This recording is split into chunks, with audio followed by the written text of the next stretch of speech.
중국에서 결국에는 부동산이 막히면은 중국의 보조금이 막히게 되고 중국의 기업들이 제대로 돌아갈 수가 없게 되고 중국 경제가 마비되기 때문에 리오프닝을 해봤자 될 수가 없었다라고 제가 예견을 했었던 겁니다.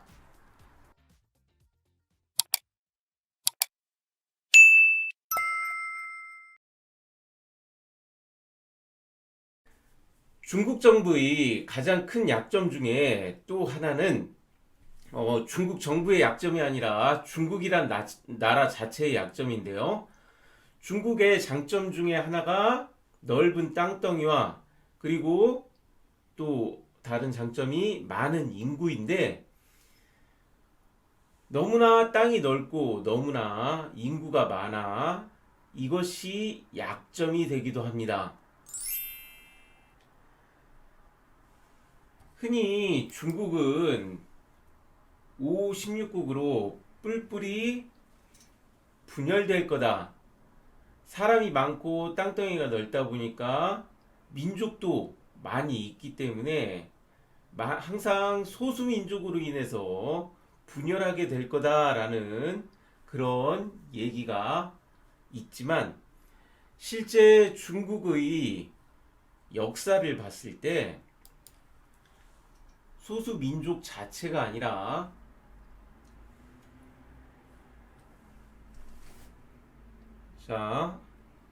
둥구 필합 학구 필분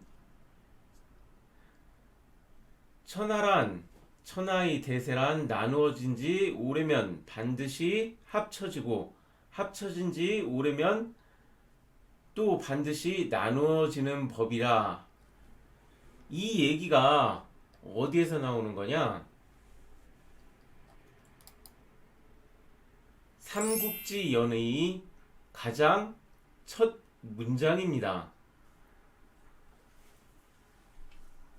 중국의 역사를 봤을 때 항상 나뉘고 합쳐지고 다시 전복되고 다시 일으켜지고 그래서 중국이란 나라의 역사를 봤을 때 500년 이상 이어진 역사를 가진 나라가 없어요. 그러다 보니까 원래부터가 중국은 분열을 하기 쉬운 나라입니다.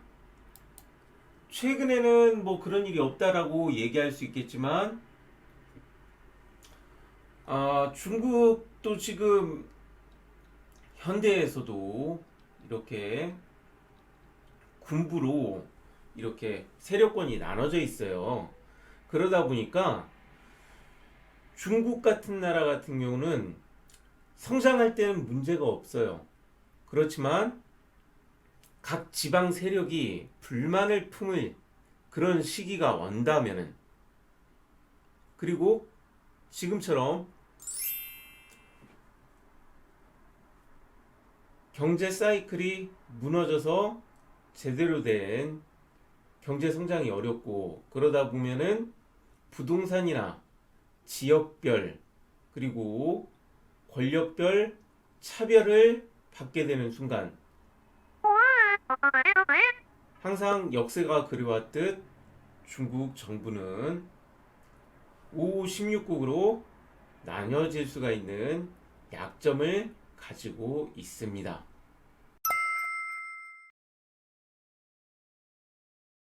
중국 정부의 두 번째 약점은 교만과 탐욕이라고 저는 생각합니다. 항상 중국 정부는 역사적으로 봤을 때 자기가 강해졌다고 느껴졌을 때 교만한 상태라고 할 수 있겠죠. 탐욕을 부리면서 주변의 많은 나라 혹은 세계를 넘보는 그런 역사를 갖고 있었습니다. 애초에 중국이라는 이름 나라의 자체가 가운데 중 자기 나라가 세계의 정중앙이다 하는 아주 광호한 뜻을 품고 있어요.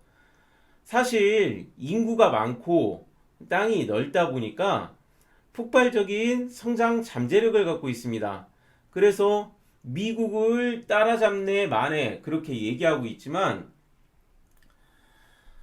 중국의 수나라가 고구려를 넘봤을 때 어, 중국의 땅이 워낙에 넓고 잠재력이 크다 보니까 확실히 중국이 유리한 부분은 있어요.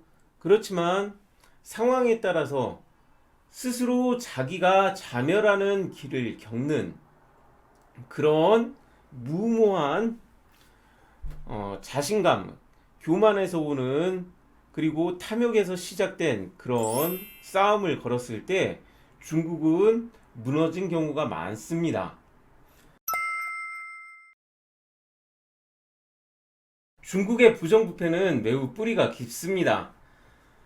중국의 무협 영화를 봐도 그렇고요.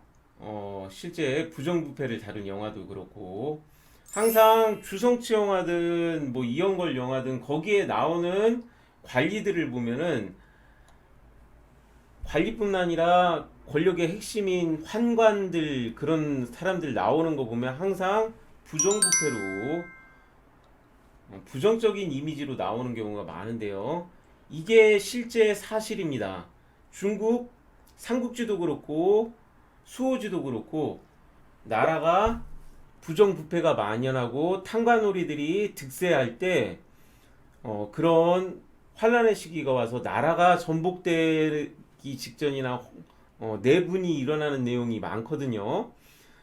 지금 이런 부분은 나라가 성장할 때는 별 문제가 없습니다. 그러나 최근처럼 중국의 부동산 사이클이 무너지고 돈이 나오지 않게 된다면은 이런 문제가 불거지는데요. 그러다 보니까 지금 중국에서는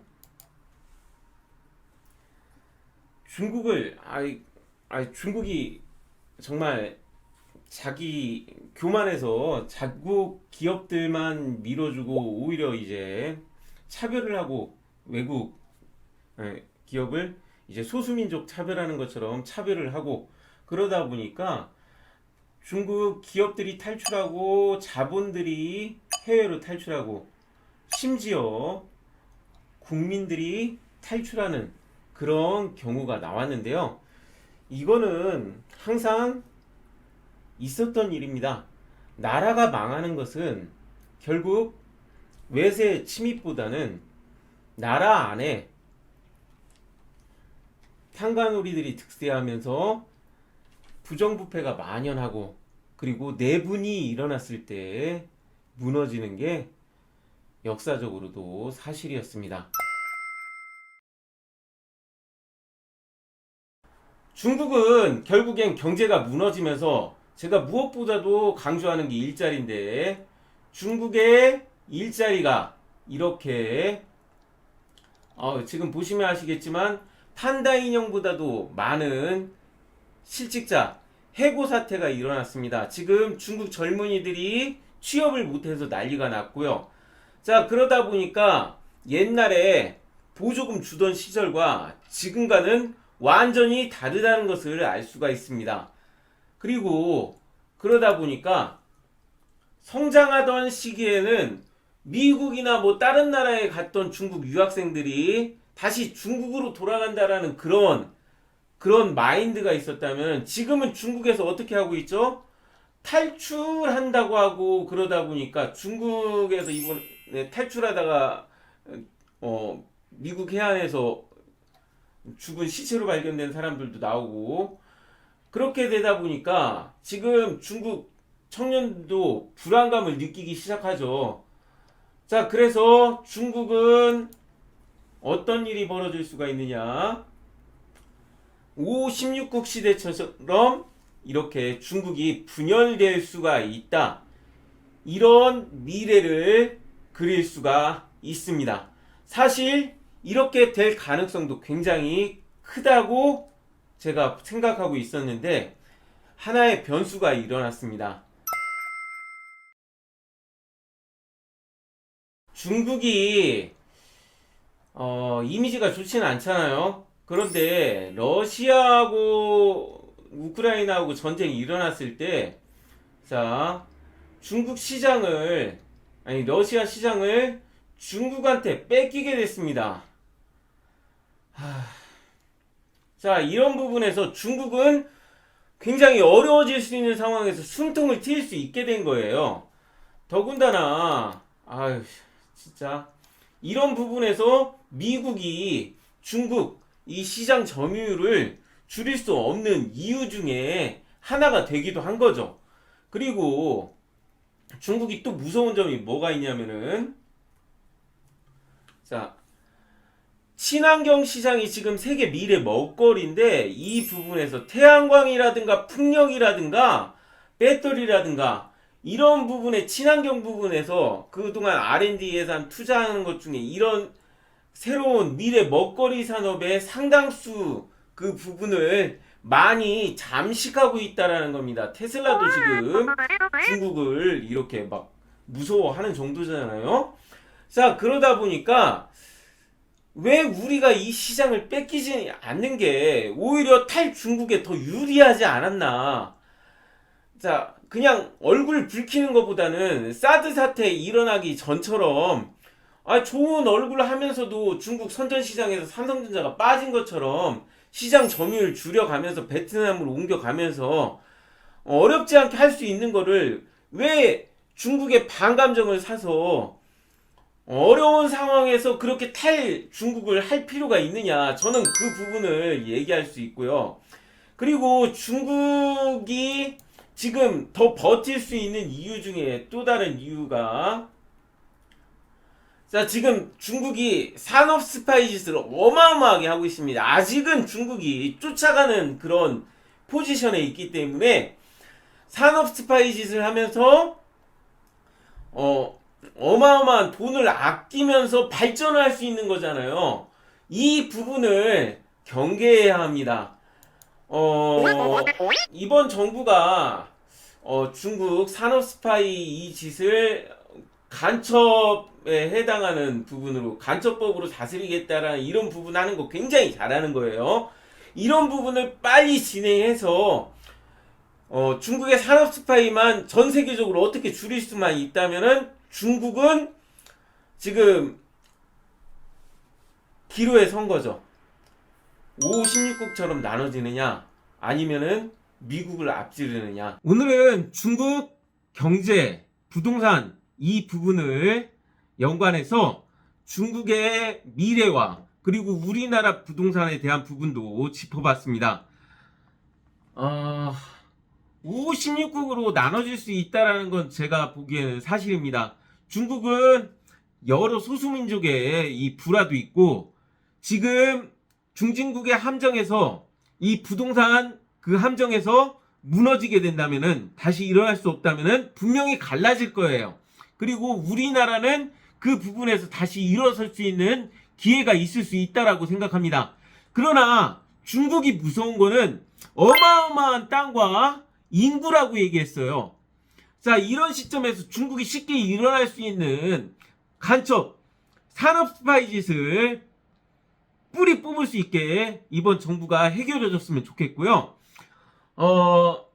중국의 리오프닝은 기대하시면 안 된다라는 얘기를 말씀드렸고, 왜 중국 탈중국 하면 되지 않느냐 얘기하고 있지만, 지금도, 정부가 리오프닝을 기대한다라는 거는 중국에서 지금 우리나라가 뗄래야 뗄 수 없을 만큼 깊이 관여되어 있기 때문에 탈중국 하는 거 좋습니다. 그동안 중국 말고 다른 시장 개척한 것도 이번 정부의 성과입니다.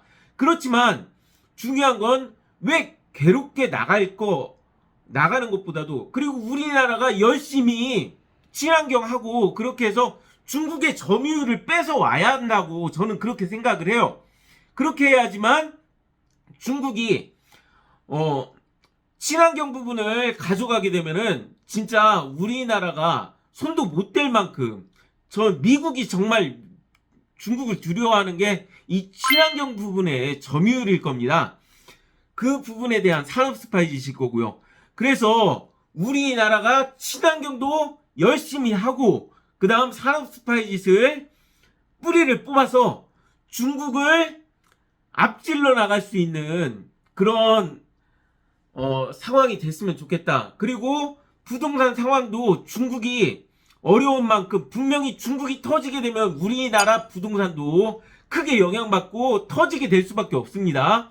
그런 부분을 생각하시고 부동산 투자하셔라. 그리고 부동산 투자하실 때는 오히려 친환경 부분, 그 부분이 미래 먹거리니까요. 그런 부분을 보고 부동산 투자를 하셔라 라고 말씀드리면서 오늘 내용 마치겠습니다.